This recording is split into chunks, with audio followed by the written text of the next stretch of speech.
पहेली नंबर 1।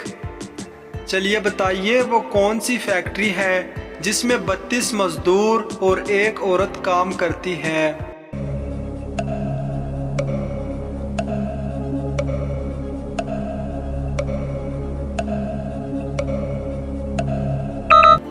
इसका जवाब है आपका मुंह, जिसमें 32 दांत और एक जुबान होती है।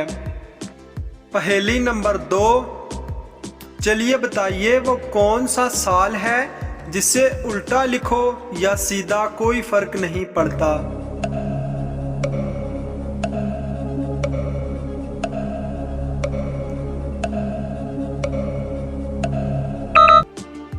इसका जवाब है 1991। इसे उल्टा लिखो या सीधा कोई फर्क नहीं पड़ता।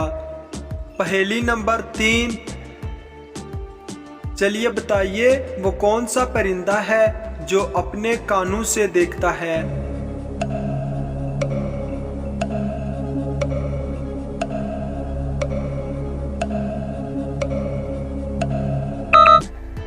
इसका जवाब है चमगादड़। पहेली नंबर 4। लड़की के जिस्म का वो कौन सा हिस्सा है जिसे हम खा सकते हैं।